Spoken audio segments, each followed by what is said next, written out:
فاعوذ باللہ من الشیطان الرجیم بسم اللہ الرحمن الرحیم هو الذی بعث فی الامیین رسولا منہم یتلو علیہم آیاتہ ویزکیہم ویعلمہم الکتاب والحکمہ وإن کانوا من قبل لفی ضلال مبین۔ فضیلت مآب علماء و مشائخ، واجب الاحترام حاضرین، قابل قدر سامعین و سامعات، میں سب سے پہلے تو شکر گزار ہوں اس مسجد کی انتظامیہ کا جنہوں نے یہ اہتمام کیا ہے اور آپ حضرات تک سیرت کا پیغام پہنچانے کے لیے علماء کرام کو دعوت دی ہے۔ الحمدللہ مجھ سے پیشتر ہماری جماعت کے نامور خطیب مولانا احمد حسن صاحب وہ بیان کر رہے تھے، اور جیسا میں نے سنا کہ جناب محترم قاری محمد حنیف ربانی صاحب جو کہ بہت ہی نامور خطیب ہیں وہ بھی تشریف لا چکے ہیں، اصل خطاب تو ان کا ہوگا۔ میں اس موقع پر ضروری سمجھتا ہوں کہ اپنے حاجی عبدالرشید صاحب جو اس مسجد کے بانی بھی ہیں، اللہ ان کو صحت عافیت والی زندگی عطا فرمائے۔ ایک عرصے سے وہ اس مسجد کی دیکھ بھال کر رہے ہیں، بڑے عجیب و غریب یہاں حالات بھی پیدا ہوئے، لیکن انہوں نے بڑی استقامت دکھائی اور اس مسجد کو آباد کرنے میں بڑی محنت کی ہے۔ الحمدللہ آج دیکھ کر اس نئی مسجد کو اس صورتحال میں تو دلی مسرت مجھے ہوئی۔ آپ تمام حضرات، خاص طور پر انتظامیہ اور جتنے بھی یہاں نمازی ہیں، اللہ رب العزت ان کے لیے یہ مسجد مبارک بنائے اور اس کو شاد آباد رکھے۔ یہ کانفرنس جو کہ سید البشر کے نام سے سیرت کے حوالے سے ہو رہی ہے، بلا شبہ ایک مسلمان اس کا یہی جذبہ ہوتا ہے کہ وہ نبی کریم صلی اللہ علیہ وسلم کی سیرت، اس کا تذکرہ سنے، آپ کے حالات و واقعات کو دل و جان سے قبول کرے اور اس پر عمل کرنے کی بھی کوشش کرے۔ دیکھیے، سیرت ایک ایسا موضوع ہے جو نبی اکرم صلی اللہ علیہ وسلم کی زندگی کے ارد گرد گھومتا ہے، آپ کی پیدائش سے لے کے اور پھر آپ کا بچپن ہے، جوانی ہے، اور پھر آپ کی شادی ہے، نبوت سے پہلے کی زندگی ہے، اور اس کے بعد پھر جب آپ کو نبوت کا تاج پہنا دیا گیا اس کے بعد کی مکی زندگی ہے، اور اس کے بعد آپ ہجرت کر کے جب مدینہ منورہ تشریف لے جاتے ہیں تو وہ تو بہت ہی بھرپور دعوتی زندگی، جد و جہد کی زندگی اور بہت ہی مارکۃ العراض زندگی وہ آپ نے وہاں سر انجام دی۔ پھر آپ اس دنیا سے تشریف لے گئے۔ یہ پورا عرصہ جو آپ کی زندگی کا ہے یہ سیرت کا موضوع ہوتا ہے۔ آپ کسی بھی حصے کو پڑھیں تو دل منور ہوتا ہے، دل باغ باغ ہوتا ہے۔ رسول اللہ صلی اللہ علیہ وسلم کے دن اور رات، صبح اور شامیں، آپ کا اٹھنا بیٹھنا، لوگوں کے ساتھ میل جول، خاندانی تعلق، بچوں کے ساتھ تعلق، ازدواجی تعلق، اور پھر وہ لوگ جو آپ کے گرد و پیش ہوئے، جو مسلمان ہوئے، آپ کے اصحاب، ان کے ساتھ آپ کا خوبصورت محبت بھرا رویہ، اور اسی طرح نبی کریم صلی اللہ علیہ وسلم کا ان لوگوں کے ساتھ بھی حسن سلوک جو آپ کی مخالفت کرتے رہے اور آپ کے جان و مال کے دشمن بھی رہے، وہ ساری چیزیں قدم قدم پر آپ کو تاریخ میں ملتی ہیں، سیرت میں ملتی ہیں۔ یہ سیرت کیوں پڑھی جاتی ہے، اس کی کیا ضرورت ہے، اس کو سمجھنے کی ضرورت ہے کہ ہم سیرت کیوں پڑھتے ہیں اور اس کا ہمیں کیا فائدہ ہو سکتا ہے۔ دیکھیے، میں اگر کسی شخص کو اپنا بڑا مان لوں اور اس کی ذات کو اپنے لیے آئیڈیل قرار دے دوں تو پھر میرے لیے لازم ہے کہ میں اس کا دیکھوں کہ اس نے زندگی کیسی گزاری ہے۔ نبی کریم صلی اللہ علیہ وسلم بلا شبہ ہم سب کے لیے اسوہ حسنہ ہے، اور آپ ہمارے لیے بہترین آئیڈیل ہیں، آپ سے بہتر کوئی نمونہ نہیں ہو سکتا، اور ہم آپ کے امتی بھی ہیں، آپ کے پیروکار ہیں، آپ کو پیغمبر مانتے ہیں، رسول مانتے ہیں، لہذا لازم آتا ہے کہ ہم آپ کی سیرت کا مطالعہ کریں اور دیکھیں کہ رسول اللہ صلی اللہ علیہ وسلم نے کیسے زندگی گزاری، آپ نے جو آزمائشیں آئیں، مصیبت کے پہاڑ ٹوٹے، اس وقت کس طرح سے صبر و تحمل سے کام لیا، استقامت سے کام لیا، اور اگر آپ پر خوشیاں آئی ہیں، فتوحات ملی، اور اللہ رب العزت نے ان لوگوں کو جو آپ کے دشمن تھے ایک موقع پر فوج در فوج انہیں اسلام میں داخل کیا، تو ایسے خوشی کے موقع پر آپ نے کیا طرز عمل اختیار کیا؟ تو یہ ساری چیزیں کیسے معلوم ہو سکتی ہیں؟ یہ معلوم ہو سکتی ہیں جب تک کہ ہم سیرت کا مطالعہ کریں، اس کو بالاستیاب پڑھیں۔ مجھے اکثر جگہوں پر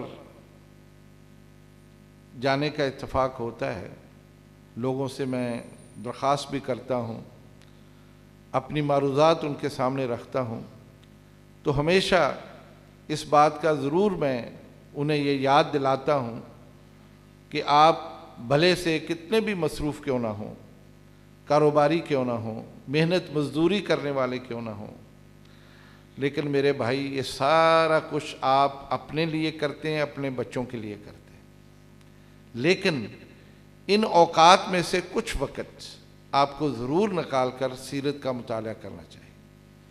آپ دیکھیے، میں اگر یہ پوچھوں کہ آپ میں سے کس کس کو رسول اللہ صلی اللہ علیہ وسلم سے محبت ہے، تو میرے خیال میں اس کے لیے کسی دلیل کی ضرورت نہیں ہے، آپ سب اللہ کے نبی سے محبت کرتے ہیں، ایسا ہے نا؟ یعنی کوئی بھی ہم میں سے ایسا نہیں ہے، جب میں یہ کہوں کہ بھئی آپ میں سے کون محبت کرتا ہے تو سارے کرتے ہیں، بلا شبہ ہمیں بھی یقین ہے، کوئی بھی ہم میں سے ایسا نہیں ہے جو رسول اللہ صلی اللہ علیہ وسلم سے محبت نہ کرتا ہو۔ لیکن حیران کن بات یہ ہے کہ اس محبت کے باوجود بھی ہمیں نبی کریم صلی اللہ علیہ وسلم کی سیرت سے آگاہی نہیں ہے، اور اس کی وجہ یہی ہے کہ ہم نے کبھی اس طرف توجہ نہیں کی، ہم نے یہ موضوع علماء کے لیے چھوڑ دیا کہ انہی کا کام ہے، وہ پڑھیں، خطبہ جمعہ میں بیان کر دیں، یا کبھی درس میں بیان کر دیں، یا کبھی جلسہ ہو تو وہاں بیان کر دیں۔ میرے بھائی، یہ کافی نہیں ہے۔ اب میں یا میرے ساتھ جو آنے والے یہاں مقررین ہیں وہ کتنے سیرت بیان کر دیں، یعنی چند واقعات، چند باتیں، آپ کے زندگی کے چند پہلو وہ بیان کر دیں گے، لیکن آپ کی تو پوری سیرت ہے، پوری زندگی ہے، اس کو کبھی بھی نہ خطبوں میں مکمل کیا جا سکتا ہے، نہ درسوں میں، نہ تقریروں میں مکمل نہیں کیا جا سکتا۔ یہ موضوع ایسا ہے کہ اس کو خود پڑھنا پڑتا ہے۔ جیسے مجھے حسن ظن ہے کہ گھروں میں قرآن حکیم ہے نا، سب کے گھروں میں، تو پڑھنے والے پڑھتے بھی ہیں، قرآن حکیم کو سمجھنے کی کوشش بھی کرتے ہیں۔ جیسے قرآن حکیم ہمارے گھروں میں ہے اور ہم رکھتے ہیں، اس کا مطالعہ کرتے ہیں، تلاوت کرتے ہیں، ہمارے گھروں میں سیرت کی کتابیں بھی ہونی چاہیے۔ جیسے قرآن ہے ایسے سیرت کی کتابیں ہمارے گھروں میں ہونی چاہیے۔ کتنے لوگ ہیں جن کے گھروں میں سیرت کی کتابیں؟ بولو۔ علماء کے علاوہ عام لوگوں کے گھروں میں کتاب ہوتی نہیں. اور محبت ہمیں کس سے ہے؟ رسول اللہ صلی اللہ علیہ وسلم سے. جس پیغمبر سے محبت ہے اس پیغمبر کی حیات، اس کی زندگی پر مشتمل کتاب وہ ہمارے گھروں میں ہے ہی نہیں. نہ ہم پڑھتے ہیں، نہ ہم اپنے بچوں کو پڑھ کر سناتے ہیں. ہونا یہ چاہیے کہ شام کے وقت آپ گھروں کام سے آئیں، دکان سے آئیں، کہیں سے بھی محنت مزدوری کر کے بھی کیوں نہ آئیں، کھانا پینا کر کے کچھ وقت نکالیں، گھنٹہ آدھا گھنٹہ، بچوں کو ساتھ بٹھائیں، چھوٹے بچوں کو کتاب کھولیں، اونچی آواز میں پڑھیں تاکہ بچے بھی سنیں. یہ غیر معمولی کتاب ہے سیرت کی. کوئی بھی سیرت کی کتاب لے لیں، اس کو اونچا پڑھ کر سنائیں، بچوں کو واقعات سنائیں. کس کے واقعات؟ پیغمبر اسلام کے واقعات. میرے بھائی، اس کے ساتھ ہی آپ کے گھروں میں تبدیلیاں آ سکتی ہیں. آپ کا ایمان تب بڑھ سکتا ہے، آپ کا یقین تب بڑھ سکتا ہے، آپ کا عمل تب بہتر ہو سکتا ہے. لیکن اس کا اہتمام نہیں ہم کرتے. میں متعدد جگہوں پر جیسا میں نے کہا ہم جاتے ہیں، اور میں پوچھتا ہوں یہ بات، خطبوں میں پوچھتا ہوں، درسوں میں پوچھتا ہوں، تقریروں میں پوچھتا ہوں. بڑے سے بڑے اجتماعات ہوتے ہیں، چند لوگ ہیں جن کے گھروں میں کوئی سیرت کی کتاب، ورنہ لوگ اہمیت ہی نہیں دیتے. آج کل تو نیا فتنہ ہے نا یہ موبائل والا، اس سے ہی نکلتے نہیں. اگر کوئی صاحب بصیرت آدمی ہے، چلو وہ اس موبائل سے بھی فائدہ اٹھا سکتا ہے، اس کے ذریعے سے بھی سیرت پڑھ سکتا ہے، لیکن نہیں توفیق. شیطان اس طرف آنے ہی نہیں دیتا. بس وہ فیس بک دیکھو، ٹک ٹاک دیکھو، پتہ نہیں اور کیا کیا بیماریاں لگی ہیں، وہی دیکھتے ہیں. بس وہی دیکھتے دیکھتے ہم سو جاتے ہیں. حالت تو ہماری یہ ہے. دعویٰ کیا ہے کہ میں تو جان بھی قربان کرنے کے لیے تیار ہوں. نبی اکرم صلی اللہ علیہ وسلم کی عظمت پر، آپ کی عصمت پر میں جان قربان کرنے. لیکن حالت یہ ہے کہ آپ کی سیرت کا ہمیں علم ہی نہیں. میرے بھائیوں، یہ بڑی ہی نازک بات، بہت ہی افسوسناک بات ہے کہ ہم اپنے دعوے میں سچے نہیں ہیں. اگر ہم اپنے دعوے میں سچے ہوں نا تو ہم اس کا ضرور اہتمام کریں. آپ وعدہ کریں آج اس مجلس میں، اس سیرت کانفرنس کے زیر اہتمام آپ وعدہ کریں کہ ہم سیرت کی ایک ایک کتاب اپنے گھروں میں ضرور لے کے آئیں گے. اور یہ کوئی مہنگی نہیں ہے، بڑی معمولی کتابیں ہیں، مل جاتی ہیں، بازاروں میں مل جاتی ہیں. الرحیق المختوم ملتی ہے، رحمت للعالمین ملتی ہیں، سیرت النبی کے نام سے ملتی ہیں، بے شمار کتابیں، لا تعداد کتابیں. الحمدللہ جامعہ سلفیہ میں تو ہم نے لائبریری کے اندر ایک گوشہ رحمت بنایا، اس کا نام ہی ہم نے رکھا ہے گوشہ رحمت. اس میں صرف سیرت کی کتابیں. جن لوگوں نے لائبریری دیکھی ہے، یہاں موجود ہیں، انہیں معلوم ہے اس میں تقریباً اس وقت 8,000 سے زیادہ سیرت کی کتابیں، 8,000 سے زیادہ. تو میرے بھائی، یہ تو سیرت کی کتابیں تو بازار بھرے ہوئے ہیں. کوئی کتاب جو آپ کو پسند آ لا کے اپنے گھر میں رکھیں. مجھے امید ہے انشاءاللہ اس کا مطالعہ بھی کریں، آپ کے گھر میں خیر و برکت آئے گی. نبی اکرم صلی اللہ علیہ وسلم کا جہاں تذکرہ ہوگا وہاں رحمت آئے گی، اس لیے کہ آپ رحمت ہیں. وَمَا أَرْسَلْنَاكَ إِلَّا رَحْمَةً لِلْعَالَمِينَ. آپ پورے جہانوں کے لیے رحمت ہیں. جہاں آپ کا تذکرہ بھی ہوگا وہاں اللہ کی رحمت بھی آئے گی. تو اگر آپ رحمت چاہتے ہیں نا تو پھر سیرت کا اہتمام کریں، سیرت کا مطالعہ بھی کریں، سیرت کی کتاب لائیں، اپنے بچے بچیوں کو، اپنی بیوی کو، اپنی بہنوں کو، اپنے والدین کو پاس بٹھائیں، اونچی آواز میں پڑھیں، آپ کے ایمان افروز واقعات پڑھیں. یارو، یہ تو بڑا آسان کام ہے. میں نے جیسا کہا ہے، میں یہاں کچھ بیان کر دوں، کوئی اور بھی مولوی یہاں آ جائے، خطیب آ جائے، کتنا بیان کر دے گا چند ایک واقعات، اور بعض دفعہ وہی بار بار دہرائے جاتے، تو سیرت مکمل نہیں ہوتی. آپ محنت مشقت کرنے والے ہیں، وہ ابواب پڑھیں کہ رسول اللہ صلی اللہ علیہ وسلم نے اس بارے میں کیا کہا. آپ دکاندار ہیں تو اس بارے میں پڑھیں کہ دکانداروں کے لیے کیا کہا. آپ بحیثیت باپ ہیں تو یہ پڑھیں کہ رسول اللہ صلی اللہ علیہ وسلم بحیثیت باپ کیا کرتے رہے. آپ بحیثیت خامد پڑھیں کہ آپ بحیثیت خامد کیا کرتے رہے. ہے نا یہ بات کہ آپ ان ابواب کو پڑھیں گے آپ کی اصلاح ہو جائے گی. لیکن جب ہم سیرت کے قریب ہی نہیں جاتے، لیکن محبت بڑی ہے ہمیں، اس میں کوئی شک نہیں. لیکن میرے بھائی اس محبت کا اظہار بھی تو ہونا چاہیے. کسی طریقے سے ہم اس کو لوگوں کے دلوں میں بٹھائیں. وہ اور محبت بڑھے گی جب آپ سیرت پڑھ لیں گے, یہ محبت اور بڑھ جائے گی. دیکھیے 2-4 باتیں اس ضمن میں عرض کروں کہ سیرت کیوں پڑھی جاتی ہے. قرآن حکیم, توجہ ہے نا میری طرف, قرآن حکیم آپ دیکھیں یہ ہمارے لیے ہدایت ہے, اللہ کی طرف سے ہدایت نامہ ہے. آپ درس قرآن سنتے ہیں, بہت سارے واقعات قرآن حکیم کے سنتے ہیں. اسی قرآن حکیم میں اللہ رب العزت نے نبی کریم صلی اللہ علیہ وسلم کے حوالے سے بہت کچھ بیان کیا. آپ کے غزوات کا تذکرہ ہے, آپ کی شادیوں کا تذکرہ ہے, طلاق کے مسائل کا تذکرہ ہے, اور لوگوں کے ساتھ معاملہ کرنے کا تذکرہ ہے. انبیاء کی کہانیاں ہیں, ان کے قصص ہیں. میرے عزیزو, قرآن حکیم کو سمجھنے کے لیے اور ان واقعات کو اس کی تفصیل میں جانے کے لیے ضروری ہے کہ آپ پہلے سیرت پڑھیں. جس شخص نے پہلے سیرت پڑھی پھر قرآن حکیم کا ترجمہ پڑھا, آپ یقین کریں وہ پورا قصہ اس کے سامنے آ جاتا ہے, وہ پورا منظر نامہ اس کے سامنے آ جاتا ہے. وہ ایسے محسوس کرتا ہے کہ گویا وہ مدینے کی گلیوں میں ہے, وہ مکے کی گلیوں میں ہے, وہ غزوہ بدر کے میدان میں ہے, وہ احد کے میدان میں ہے, وہ خندق کھودنے کے میدان میں ہے. لیکن تب ہوتا ہے پہلے سیرت پڑھی ہوئی ہو, پھر آپ قرآن پڑھیں, اس کا ترجمہ پڑھیں, وہ واقعات پڑھیں, تفسیر پڑھیں, وہ ساری باتیں آپ کے سامنے آ جائیں.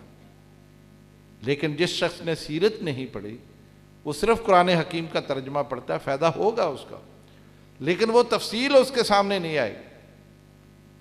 یہ تفصیل سیرت سے ملتی. اس لیے قرآن حکیم کو سمجھنے کے لیے ضروری ہے کہ انسان پہلے سیرت کا مطالعہ کر لے, اور یہ بہت آسان اردو میں ملتی ہیں. اور آپ اگر نہیں پڑھ سکتے ہو بھائی, کسی کو بٹھا کے اس سے سن لو. بے شمار ہم اور کہانیاں سنتے ہیں, بے شمار کام کرتے ہیں, گپے شپے لتاتے ہیں اور لطائف سنتے ہیں. ان کو چھوڑیں, کسی کام کی طرف آ جائیں, سیرت کی طرف آ جائیں. اس لیے میں نے عرض کیا کہ یہ بڑا ہی ضروری ہے کہ جو شخص یہ چاہتا ہے کہ اسے قرآن حکیم سمجھ آ جائے, پہلے سیرت پڑھ لے. الحمدللہ اللہ اس کا سینہ کھول دے گا اور قرآن حکیم کی مکمل روشنی اس کے دماغ میں, اس کے دل میں آ جائے گی, دل منور ہو جائے گا. دوسری بات یہ ہے کہ نبی کریم صلی اللہ علیہ وسلم سے کوئی ہم جب محبت کا اظہار کرتے ہیں نا, تو بلا شبہ یہ ایمان کا تقاضا ہے. میں بھی زبانی اظہار کر دوں گا کہ میں رسول اللہ صلی اللہ علیہ وسلم سے محبت کرتا ہوں, لیکن یہ ایک زبان سے اظہار ہے. دیکھیں جیسے ایمان ہے نا, ایمان اس کے بارے میں زبان سے اقرار کرنا ایک یہ طریقہ ہے, دل سے اس کی تصدیق کرنا اور پھر اپنے اعضاء کے ساتھ اس پر عمل کرنا, یہ تب ایمان مکمل ہوتا ہے. آپ کو علماء نے بتایا ہوگا یہ ایمان باللسان ہے, ایمان بالقلب ہے, ایمان بالجوارح ہے. میں ایمان لاتا ہوں, اشہد اللہ الہ الا اللہ, میں نے زبان سے کہہ دیا ہے. اگر میرا دل ہی نہ تصدیق کرے تو میں مومن نہیں ہوں. اور دل تصدیق کرتا ہے, میں نماز نہیں پڑھتا, میں عمل ہی نہیں کرتا. جس کا کلمہ پڑھا ہے, بات سمجھ رہے ہیں میری بات, جس کا میں نے کلمہ پڑھا ہے اس کی بات ہی نہیں میں مان رہا, تو میں کیسا مومن ہوں؟ میں مومن نہیں ہو سکتا. اس لیے یہ تینوں چیزیں اکٹھی ہوں گی تو بات بنے گی. یہ میں یوں سمجھیں کہ آپ کو سبق پڑھا رہا ہوں. ایمان زبان کے ساتھ اظہار کرنا, اشہد اللہ الہ الا اللہ و اشہد ان محمد رسول اللہ, اور دل اس کی تصدیق کرے کہ جو میں نے زبان سے کہا ہے میرا دل بھی تصدیق کرتا ہے کہ اللہ ایک ہی ہے اور محمد اللہ کے رسول ہیں. اور پھر میں اس کے اپنے اعضاء سے اس کی تصدیق کروں کہ میں نماز پڑھوں گا، نماز پڑھتا ہوں، روزے رکھتا ہوں، میں زکوٰۃ دیتا ہوں، میں حج بھی اگر توفیق ہوئی، پیسے ہوئے، دوں گا، کروں گا، اور باقی بھی جو کام نیکی کے اللہ اور اللہ کے رسول نے کہے ہیں وہ میں کروں گا، پھر ایمان مکمل ہوتا ہے۔ اس بات کو تو سمجھ گئے آپ۔ اب دوسری طرف آ جائیں سیرت کے حوالے سے۔ نبی اکرم صلی اللہ علیہ وسلم سے محبت ہے، یہ زبان سے میں نے کہہ دیا کہ مجھے واقعی بہت محبت ہے۔ کیا میرا دل گواہی دیتا ہے؟ میرا دل جو ہے میری زبان کے ساتھ ہے، جو میں زبان سے کہہ رہا ہوں میرا دل بھی وہی کہہ رہا ہے کہ مجھے واقعی محبت ہے؟ اگر ہے، میرا دل گواہی دے رہا ہے، تو میرے بھائی، تو پھر میرا ہر عمل اپنے اس محبوب کے مطابق ہونا چاہیے کہ نہیں ہونا چاہیے؟ ہونا چاہیے نا۔ جس سے میں محبت کرتا ہوں، جو میرا محبوب ہے، وہ محبوب کون ہے؟ کون ہے محبوب؟ اللہ کے نبی حضرت محمد رسول اللہ صلی اللہ علیہ وسلم، وہ میرے محبوب ہیں۔ میری زبان سے محبت کا اظہار، میرے دل کی تصدیق کے بعد کیا ہونا چاہیے؟ میرا عمل بھی اسی طرح ہونا چاہیے جیسے وہ تھے، پھر وہ محبت مکمل ہوتی ہے۔ آگے سمجھ میں بات؟ یعنی وہ محبت تب مکمل ہوتی ہے۔ لیکن اگر مجھے پتہ ہی نہیں آپ نے عمل کیا کیا، آپ نے یہ حدیث تو سنی ہے سب سے، سلو کما رأیتمونی اصلی، سنی ہے نا؟ اہل حدیثوں کی مسجدوں میں تو یہ حدیثیں اتنی پڑھی جاتی ہیں کہ مقتدیوں کو بھی یاد ہوتی ہے۔ سلو کما رأیتمونی اصلی، بھئی نماز اسی طرح سے پڑھو جیسے رسول اللہ صلی اللہ علیہ وسلم نے پڑھی۔ آپ نے فرمایا جیسے میں نے نماز پڑھی ایسے ہی تم بھی نماز پڑھو۔ اب نماز کیسے پڑھی ہے پتہ ہے آپ کو؟ نہیں پتہ۔ وہ کیسے پتہ چلے گا؟ جب سیرت پڑھیں گے، جب آپ کی زندگی پڑھیں گے، پھر آپ کو پتہ چلے گا کہ آپ نے نماز کیسے پڑھی تھی۔ اس لیے سیرت پڑھنا ضروری ہے۔ ایک بات تو میں نے کہی کہ قرآن کو سمجھنے کے لیے سیرت ضروری ہے۔ دوسری بات میں یہ کہی کہ محبت کو مکمل کرنے کے لیے سیرت کا پڑھنا ضروری ہے، ورنہ آپ کا دعویٰ مسترد ہو جائے گا، خالی ہے دعویٰ، اس کی کوئی حیثیت نہیں۔ آپ زبانی کہہ رہے ہیں، عملاً کچھ نہیں ہے۔ وہ تو میں کسی کو بھی کہہ دوں گا یار مینوں تیرے نال بڑی محبت، یہ محبت ایسے نہیں ہوتی۔ انسان جس سے محبت کرتا ہے اس کی نقل بھی کرتا ہے۔ یہ جو آپ دیکھتے ہیں نا ہمارے نوجوانوں کو، کسی نے بال کیسے بنائے ہیں، کسی نے کیسے بنائے، کسی نے داڑھی کیسے بنائی، دیکھتے ہیں نا ہم کہ لباس کیسے پہنا ہے، پینٹیں کیسے پہنی ہوئی ہیں، تو یہ کیا ہوتا ہے؟ ان کے ہیرو ہوتے ہیں بنائے ہوئے دماغ میں کہ فلانا میرا ہیرو ہے، فلانا میرا ہیرو، اسی طرح کا بننے کی کوشش کرتے ہیں، اس لیے کہ اس سے وہ محبت کر رہا ہے۔ بات سچی کہ نہیں؟ ایویں گل ہے نا؟ تو رسول اللہ صلی اللہ علیہ وسلم سے جب ہم محبت کا اظہار کریں اور اس طرح کی نہ شکل بنائیں، نہ اس طرح کا لباس پہنیں، نہ اس طرح کی بات کریں، نہ اس طرح کا طرز عمل اختیار کریں، اس کو آپ محبت کہیں گے؟ بولو بھائی، اس کو کیا کہیں؟ جھوٹ ہے، وہ فراڈ ہے، درست نہیں ہے بات۔ اس لیے سیرت کا پڑھنا بڑا ضروری ہے میرے بھائیوں۔ یہ بڑا مشکل مقام ہے، آپ اس کو معمولی نہ سمجھیں۔ کل قیامت کے روز، بلکہ قبر میں ہی جاتے ہوئے، ہمیں جو سوالات ہونے ہیں اس میں سوال یہ لازمی ہونا ہے کہ اس شخص کے بارے میں تمہارا کیا عقیدہ تھا، تو وہاں کیا جواب دیں گے؟ اگر محبت ہوئی تو جواب دے دیں گے، نہیں محبت ہوئی ناکام ہو جائیں گے۔ اللہ معاف کر دے، اللہ معاف کر دے، اللہ ہم سب کو کامیاب کرے۔ اس لیے سیرت کا مطالعہ بڑا ہی ضروری۔ تیسری بات، وقت کم ہے، علماء موجود ہیں، تیسری بات یہ کہ میں اور آپ نبی اکرم صلی اللہ علیہ وسلم کی طرز زندگی میں سے دو چیزیں یہ ہمارے ہر بندے کو پیش آتی ہیں، ایک خوشی، ایک غمی۔ معاشرے میں آپ دیکھیں نا، ہم میں سے کون ہے جس کے گھر میں خوشی نہ آتی ہو، یا جس کے گھر میں کوئی دکھ نہ آتا ہو؟ یا تو گھر میں خوشیاں آتی ہیں، شادیاں ہوتی ہیں، بچہ پیدا ہوتا ہے، کوئی اچھی خبر ملتی ہے، کامیاب بچے ہوتے ہیں امتحانوں میں، خوشیاں ہیں نا، یہ خوشیاں ہر گھر میں آتی کہ نہیں آتی؟ بولو بھائی۔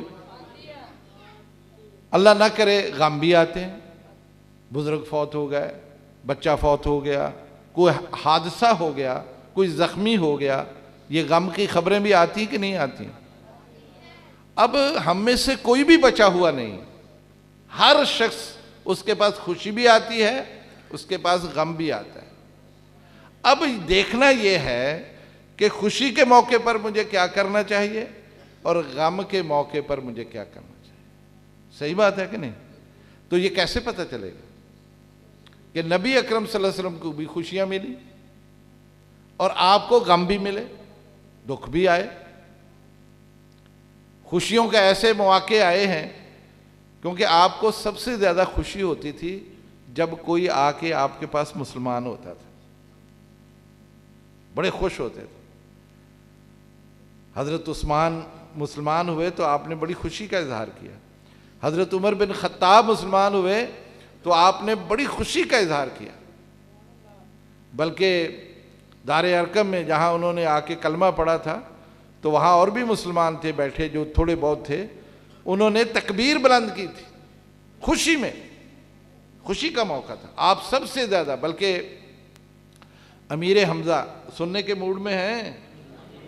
آپ کے چچا حضرت امیر حمزہ رضی اللہ تعالیٰ عنہ یہ شکار پر گئے ہوئے تھے، واپس آئے تو کسی نے بتایا کہ آج تیرے بھتیجے کو نا وہاں لوگوں نے مارا، ابو جہل نے بھی مارا ہے۔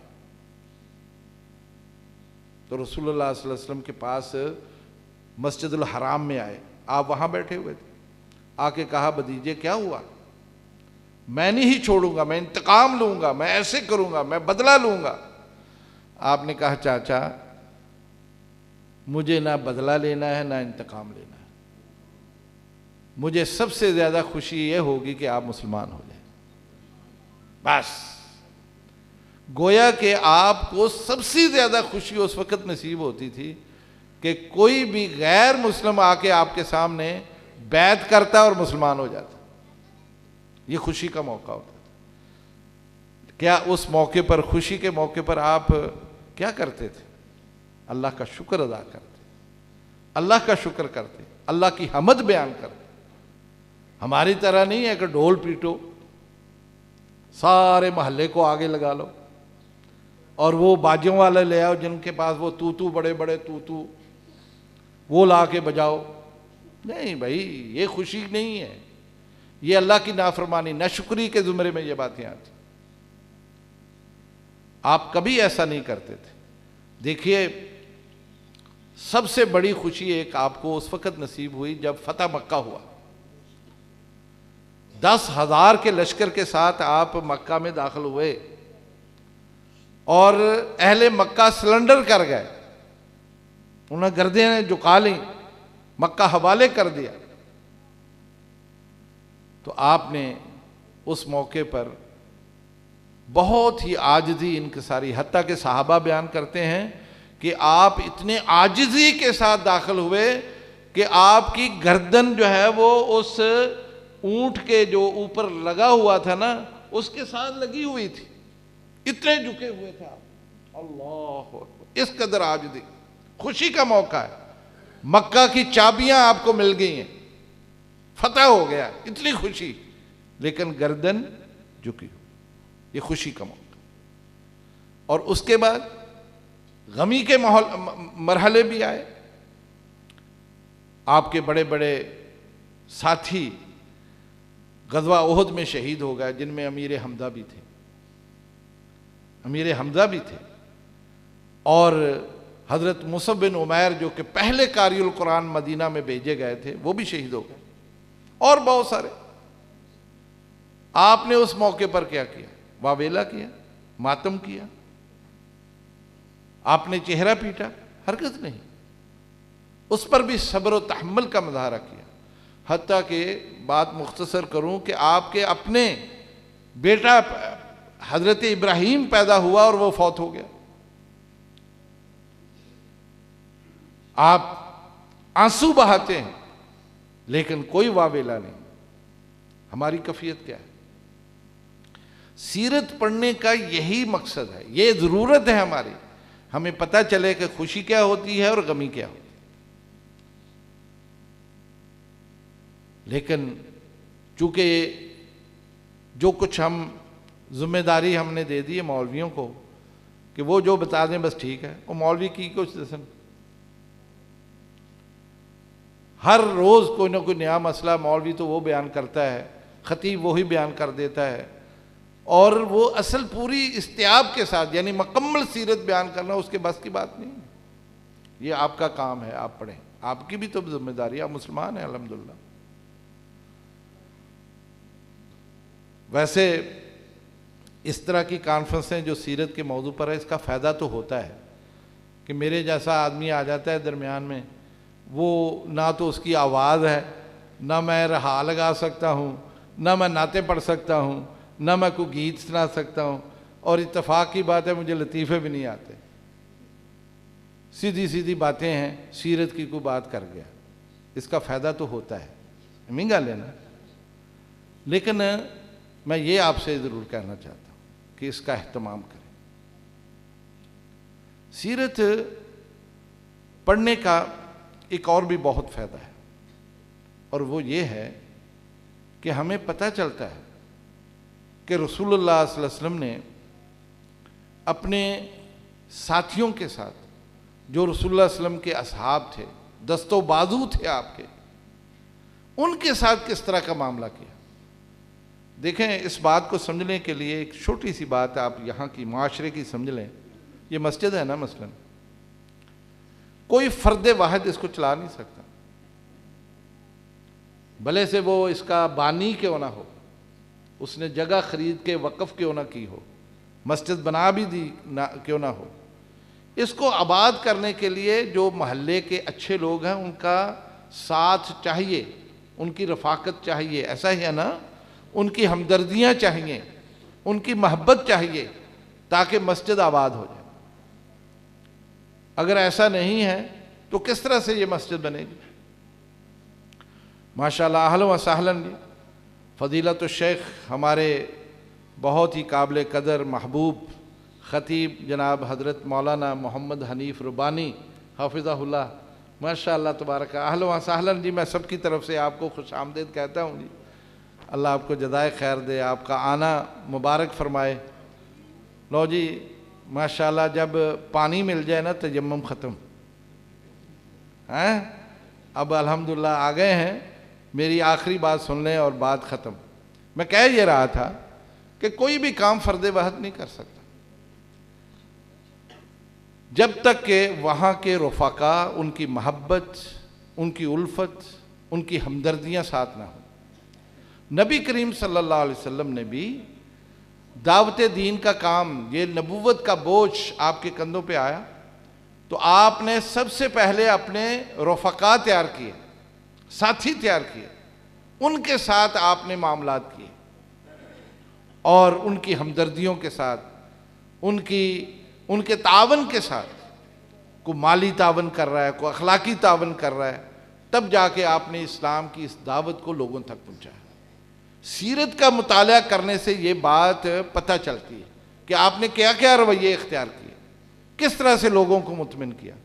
کوئی ناراض ہوا تو اسے راضی کیسے کیا، کوئی اگر مشکل میں ہے تو اس کی مدد کیسے کر لی، اور کسی کو مسجد میں آنے کی ترغیب کیسے دی، کسی کو مسئلہ کیسے بتایا.